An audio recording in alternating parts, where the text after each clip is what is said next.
So today, I'm honored to introduce Dee Leggett with the Dallas Area Rapid Transit to be our speaker for our luncheon. She has over 20 years of experience in the planning, development, and operation of public transportation projects across the country. As DART's Executive Vice President / Chief Development Officer, Dee directs and oversees the Development Department, which includes capital planning, service planning and scheduling, engineering and technical service, real estate and economic development, capital design and construction, and development program support. She is currently serving as a project executive for the Silver Line. I'm sure all of y'all are aware with that one. 26-mile commuter rail system connecting into Dallas-Fort Worth National Airport and the agency's multimodal system modernization program. Having worked in both the public and private sector, Ms. Leggett brings a diverse perspective to her role at DART. Prior to joining DART, she served at Hatch LTK's vice president for the South Central region and was a director of zero emissions technology. In that role, she oversaw projects and client engagement for all transit and rail clients in the South Central region of the United States. She has also served as a regional executive with First Transit and as a member of the executive leadership team at the Denton County Transportation Authority. Ms. Leggett has a bachelor's degree in historical political science from Union University in Jackson, Tennessee, and a master's degree in public administration from UTA. She holds her AICP from the American Planning Association and is a graduate of Leadership APTA. I'll now hand it over to Dee for her presentation.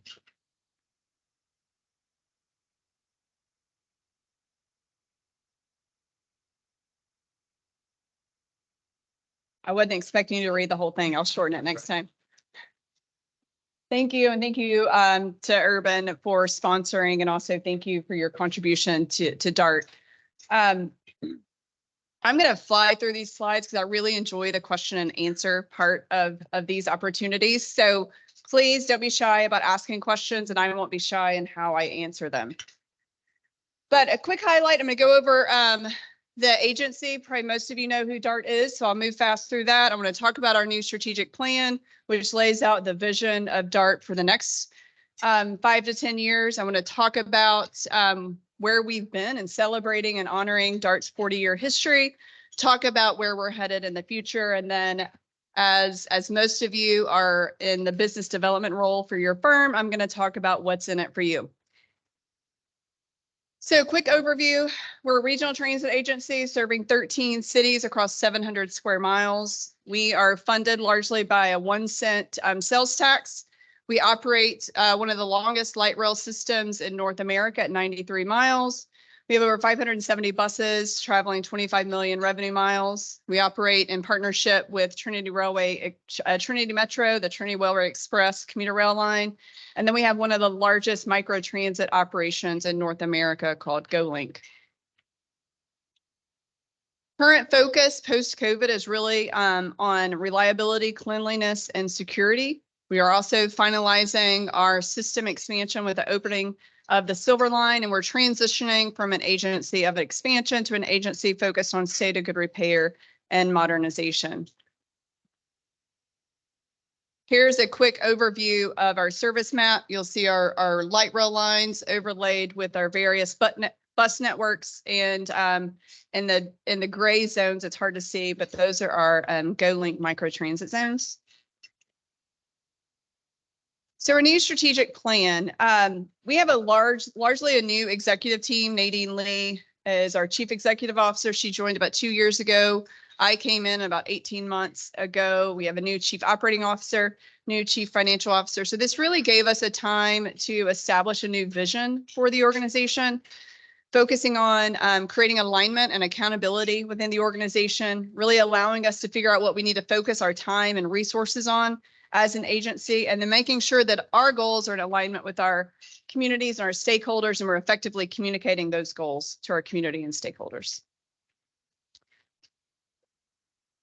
Here's a quick introduction to our strategic planning efforts. It's understanding where we are today, but then identifying our destination and the path to get there.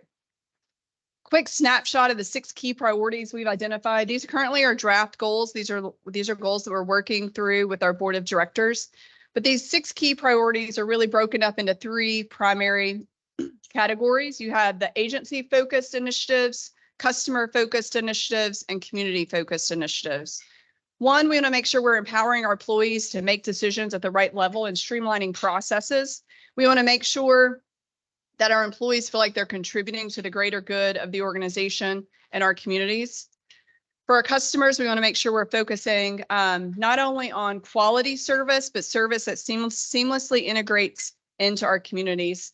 And then when we talk about our communities, we want to make sure that one, we're leveraging our assets to create fantastic spaces, making sure that where we're building and the properties that we own interact with our communities in a way that's very seamless. And then we want to make sure that we're building strategic relationships, not only with our service area cities, with our customers, with our key stakeholders, and with the private sector. But as we develop our strategic plan, we also must consider where the Dallas region is today and where we want to take the Dallas region in the future. So we are currently a region of 8.2 million people. 2.6 of that sits within DART's 700 square mile service area.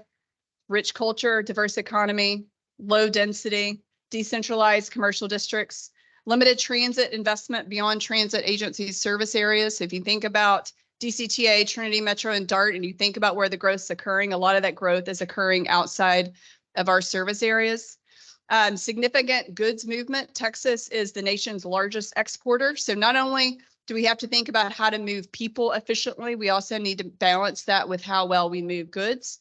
And because we're growing and because of the decentralization of our commercial districts and the low density, we have a very inefficient transportation infrastructure.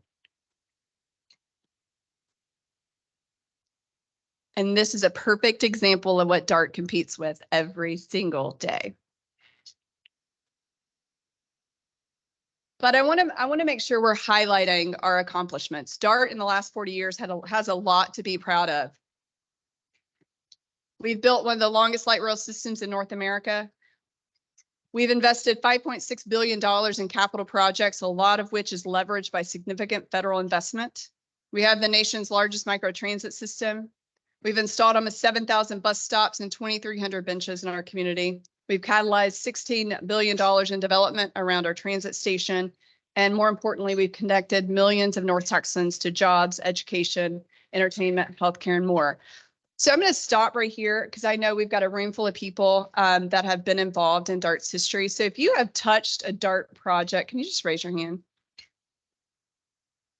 I want to thank you on behalf of our agency for your contribution to our success. Like many transit agencies, we have seen a dip in our ridership post-COVID, but thankfully that ridership is trending upwards. We're about 70% of our pre-pandemic ridership, which is pretty in line with most of the transit agencies our size. And looking at how that breaks down across modes, we still carry the primary portion of our ridership on bus. However, where we've seen the growth coming back the fastest, it's on light rail and GoLink. We also need to understand where our areas of improvement are, and this is what's led to the current focus on security, cleanliness, and reliability. And this is reflected in customer surveys. So you can see here, lack of cleanliness, unreliable services, safety and security issues. And those we're working to address in the FY24 budget. I'll talk a little bit about the Silver Line. I'm going to let the expert, Mr. Cooper, handle the bulk of it in the next meeting. So save all your hard technical questions for him, because I will definitely answer them wrong. And it will just create more work for him later. So save those questions for him. But I'll highlight the project because it is a really exciting project. And thanks to Urban's work, we know all the risks of the project now, some of which we've worked to address. But it's a 26-mile project connecting Plano into DFW Airport. It's an important project to DART because it is our first east-west suburban connector, fixed guideway connector into our service area. All of our other light rail lines serve into the downtown urban core. This provides suburban connections across the northern part of our service area. 10 stations. It's a $2.1 billion project, if you'd asked me this question a year ago, I would have given you a different number. But that's just kind of the reality of where we are. It's set to open in 2025, 2026. If you asked me this question last year, I would have given you a different number, but that's just where we are today. 4 primary rail connections: Green Line, Orange Line, Red Line, and Tex Rail at the airports. Design is largely complete. Construction is underway, and we're starting to receive vehicles. It does have a complimentary hike and bike trail that largely parallels the corridor, and that design is 75% complete. And that is primarily being funded by the North Central Texas Council of Governments, municipalities, and then we just received funding from the Federal Transit Administration. This just gives you some project benefits.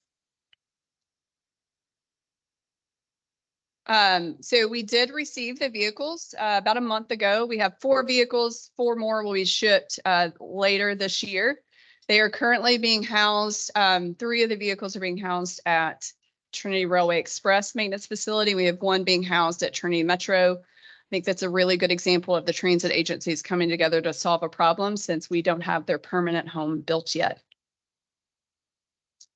Here's a picture. They were towed from the Utah, plant in Salt Lake City. They were towed by BNSF. So I just thought this is some cool pictures of the train.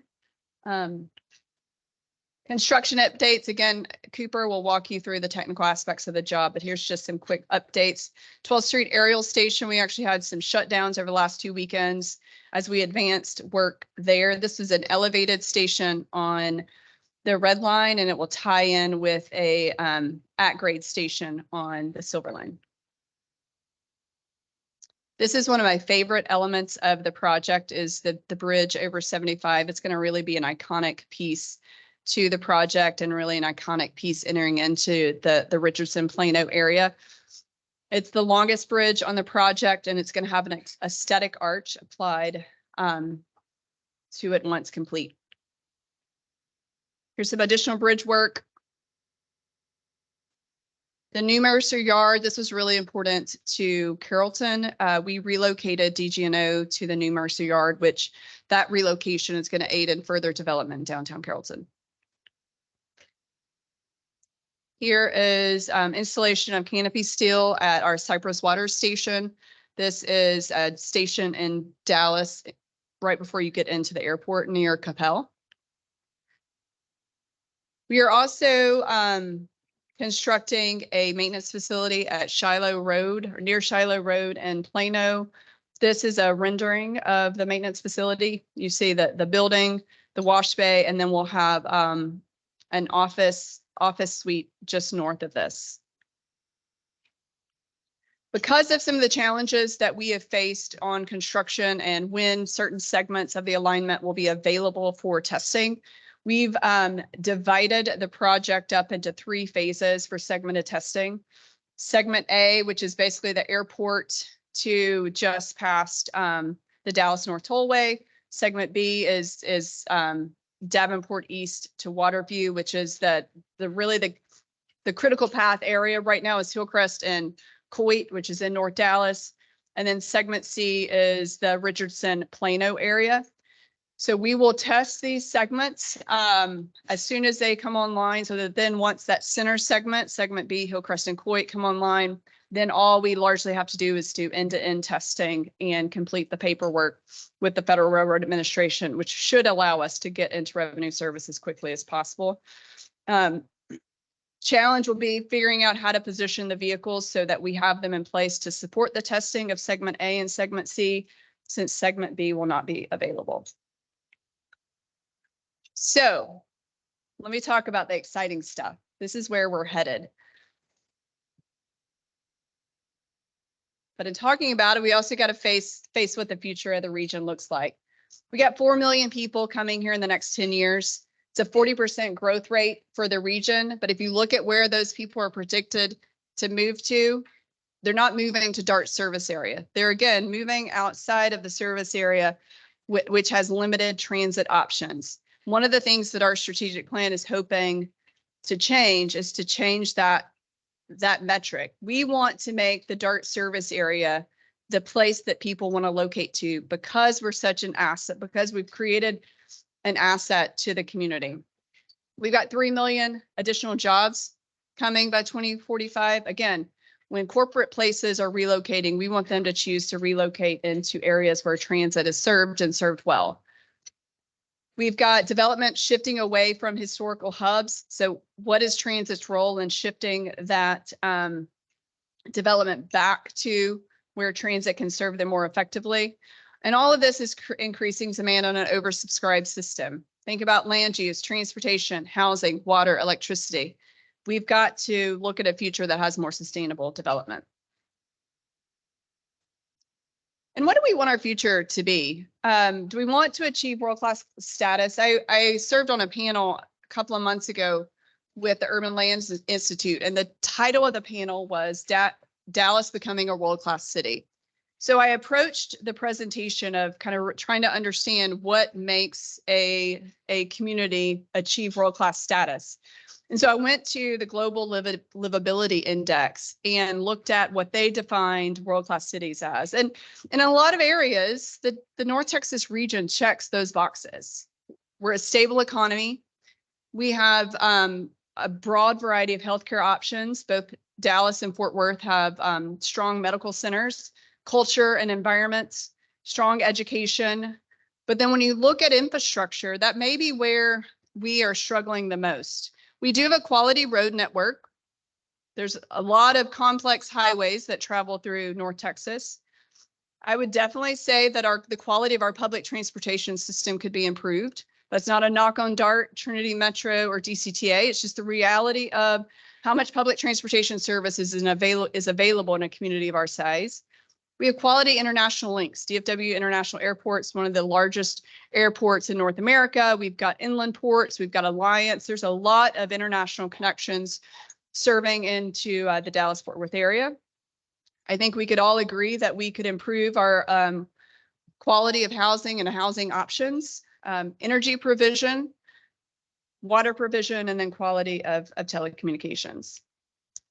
So then when I looked at who were some of the top contenders on that Global Livability Index, and I wanted to compare them to Dallas, I wanted to recognize what others were doing versus what we were doing. So I picked two cities very similar in size to DART service area.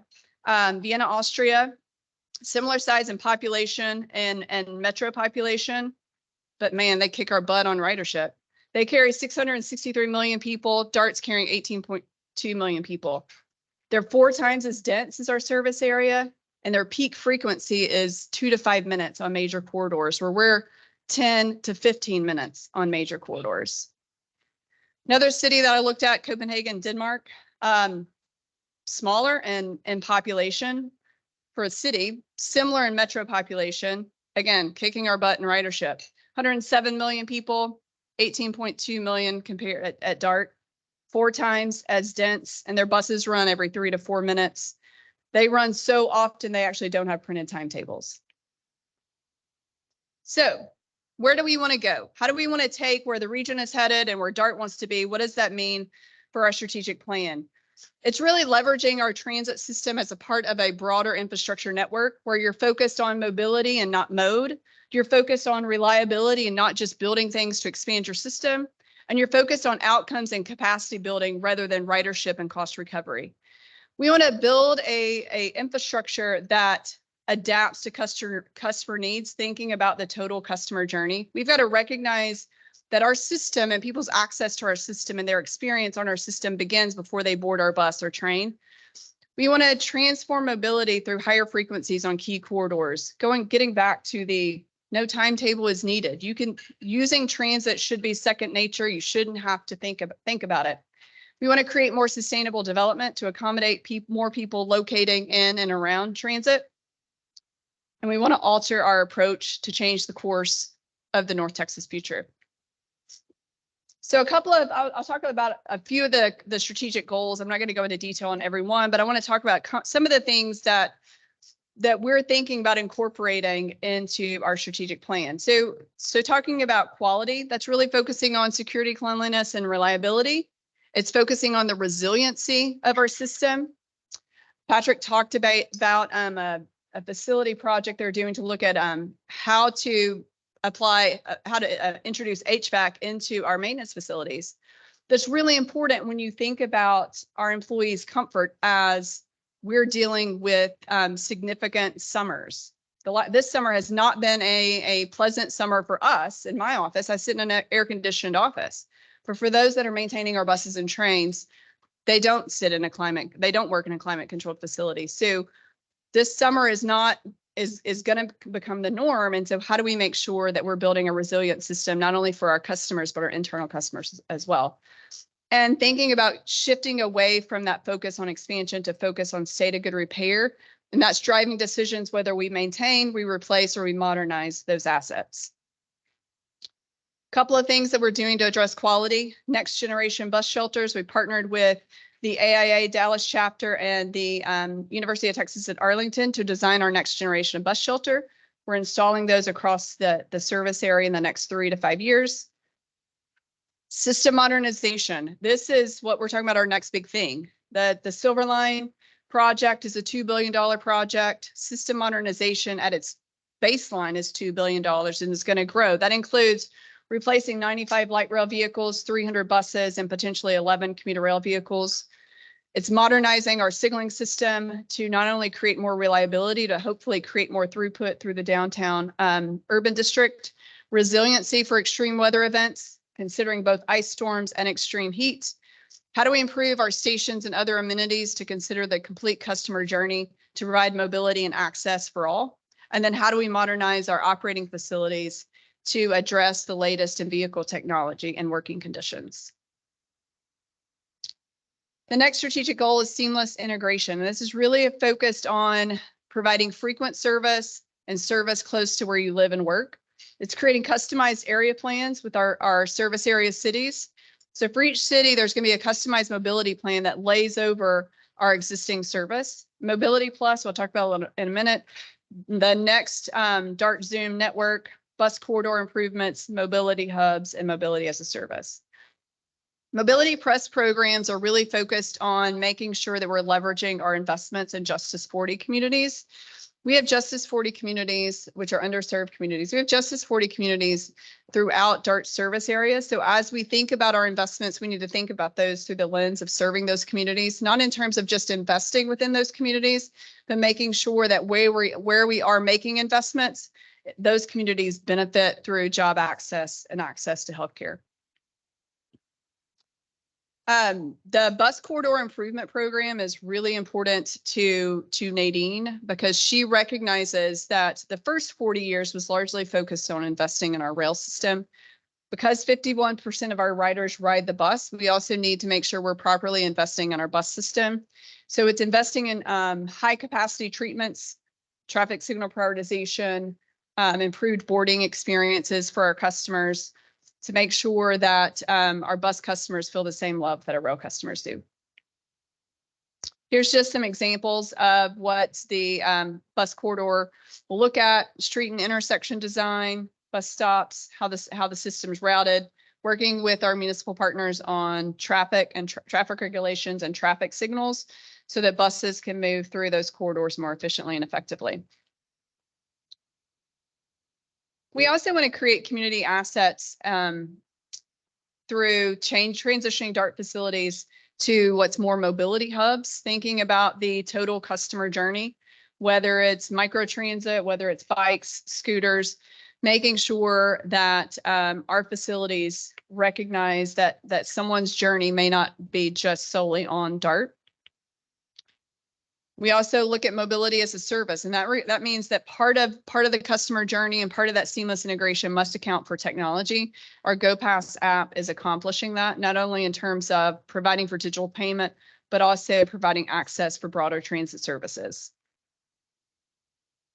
Fantastic spaces. This probably seems a little odd to sit in a public transportation strategic goal, but DART owns a lot of real estate assets. Letty has been a part of helping DART acquire those real estate assets over the years. And we recognize that there's an opportunity to use the assets for a higher and better purpose within our communities. We think through transit-oriented development, through sustainable and future-proof design, what can we do to take our parking lots and repurpose those in a more meaningful way, creating social and economic activities around those parking lots, around those transit facilities. We've already partnered with our cities in transit-oriented development, and now with Fantastic Spaces, we want to take that one step further. Here's a couple of snapshots of our transit centers and park and rides. Obviously, post-COVID, there's an opportunity to reimagine how these spaces are used. Here is 2 aerials of a sea of parking lot, Jack Hatchell Transit Center in Plano and Buckner. There is a lot of opportunity to reimagine what happens in this space. We can't do that without the partnerships of our cities and the private sector, but it's definitely a conversation worth having as we start transitioning towards more sustainable development. A couple of things that we want to think about as we're looking at how to reimagine these spaces and create fantastic opportunities. What type of transit connections are offered in these spaces? What type of pedestrian connections? Where are there gaps in sidewalks? What other active transportation connects in or needs to connect in? What are the auto connections, the roadway network? What does that look like? What are the placemaking and community goals around these assets? And then how do we make sure that everything within the Fantastic Space is convenient and secure? Here's another snapshot of the mobility hub. And again, how to take a DART parking lot today and turn it into a really creative space, we think is a great opportunity moving forward. Strategic relationships, that's us doing a better job of interacting with every one of you in the room. Some of you work for municipalities, some of you work for contractors, some of you work for consultants. We need to do a better job to make sure that we're maintaining that relationship and we're all headed in the right direction. And it's also recognizing that to change the course of how North Texas grows over the next 40 years, we've got to do a better job of serving the mobility needs of the entire region. If you look at this, you see the entire North Texas region, but you see that the primary transportation services or alternative transportation services are focused in Denton, Tarrant, Collin, and Dallas counties. We've got to do a better job of providing mobility for all across the network, and DART wants to play a role in supporting that. All right, so what does that mean for you? A lot of future opportunities with DART. Now, yes, we are not building a major system expansion in the next 10 years. I'm sure somebody's going to ask me about D2. I'll be glad to answer it, but no, we're not going to be building D2 in the near term. But we are going to focus on what our next generation of professional services looks like. That's PSP 2.0. Current professional services is called the Professional Services Pool. Moving forward, we're going to dramatically change how we procure professional services. We anticipate in the next 3 months to have a major on-call construction contract being issued. We will be constructing the Shiloh Road Silver Line Maintenance Facility. That should be coming out in the next 6 months. Northwest Police Substation Training Facility is currently in design, so we'll have that construction opportunity. There'll be a lot of design and construction opportunities related to system modernization. We got bus and rail fleet procurement coming up. And then we anticipate that there will be other opportunities to modernize our bus and rail maintenance facilities and passenger facilities. I would also call on you as engineers and those that consult with communities to advocate more for collaboration and holistic design solutions. DART is only one part of creating a more sustainable community. We've got to do a better job of integrating all modes and considering how we advance North Texas. DART distributed over $200 million to our service area cities of unallocated sales tax. Those are called passenger improvement funds. Hopefully that's creating opportunities to build better projects that complement DART services. We also want to make sure that we are accommodating the high capacity corridor investment. So as cities are investing in newer technology for traffic signals, they're considering how that might accommodate signal prioritization for DART. And then I think one of the things that we all need to do a better job of is, as we look at a project scope, making sure that that project scope includes active transportation. I'll give you an example just recently that I ran into for DART and had to kind of step back and say, hey, let's think about this project a little broader. We're working with City of Dallas on installing gates at 8th and Current Street. So in a very narrow focus, all our job is to replace the gates, the gate mechanism, add in a median and walk away. But just slightly outside of the project scope area was a non-ADA compliant sidewalk. And the fair question that the city asked is, can't you fix the sidewalk at the same time you're fixing the gate? And our immediate response was, no, that's not in our scope. We're just fixing the gate. But if we step back and think about the complete customer journey, just past that non-compliant ADA sidewalk is a bus stop. Wouldn't it be better that while DART is there, DART solves two problems at once, fix the gate and fix the sidewalk so that it's ADA compliant? So that's what I mean as we're building and reinvesting in our communities, let's think beyond just the narrow scope of what we're trying to accomplish and really focus on the outcomes, which should be improved mobility for all. This is one of my favorite quotes. And I think as we look for a strategic plan, it's really imperative that we not only focus on what our vision is, but we focus on how we're going to execute that vision. So with that, I will be glad to answer any questions. And please raise your hand and I will bring the microphone to you. He says he has lots of questions. Can I limit him? I can go back. Yeah. My first question is, how long would it take to go from the Richardson Plano location to Gate B at DFW? I'm sure you analyzed this already. So again, I actually had a slide and I took it out that answered that question. So the entire corridor is 60 minutes, about 58 minutes. So from Richardson and Plano, you're probably at 50 minutes. Yeah, depending on which station you board, so 50 to 60 minutes. And that's going from your car, parked your car, to the gate. Is that what? Or That's when you board the train. I don't know how long it's going to take you to walk from the car. It depends on where you park and how slow you walk. But then you get to Terminal B, and then you would get to. I mean, so on the train, it is 50 to 58 minutes. Okay. How about you make it my time is billable by the hour, and ultimately, so if I'm giving myself an hour or an hour and a half to get to DFW, are you just taking this into day trips on the plane? Because I may be flying overnight, and so I've got to take a luggage, but at least I will have my bag and the computer.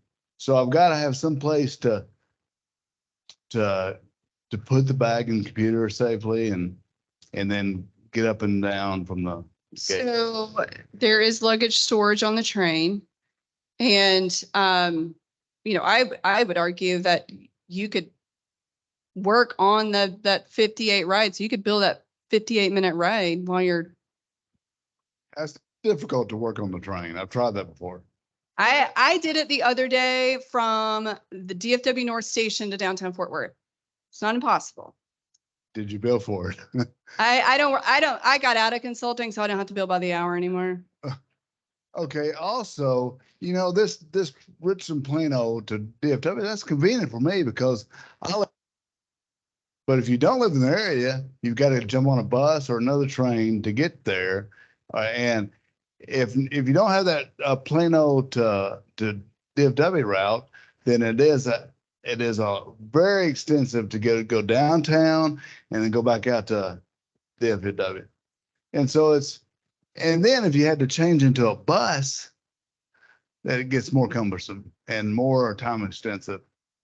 Yeah, no, I mean, your point is valid. I would say a couple of observations. One, locating in and around transit is really smart for that reason. But I think it goes back to the strategic goal of being seamless. If we can operate bus service that is so seamless that it's just as easy to get to a bus, to take it to a train than it is to get in your car and drive to a train station or drive directly to DFW Airport. That's where, if you think back to the Copenhagen, where they operate so much service, they don't even need a timetable.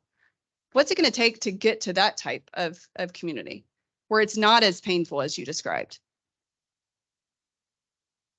You couldn't have had all the questions.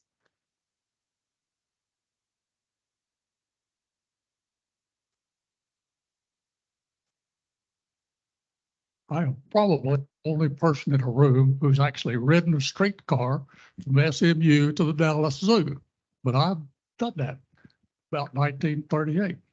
I've also been in Vienna and Copenhagen and Delhi.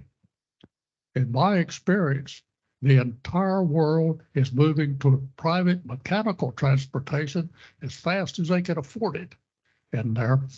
And my question to you is, should public transportation be paid for 100% out of the fare box or not?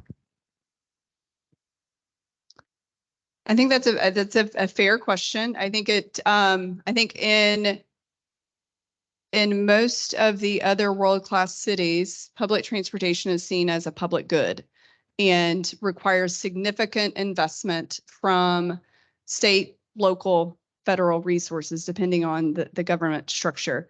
Now, there are for-profit, high-capacity rail networks that people are willing to pay, just like they're willing to pay for airport travel.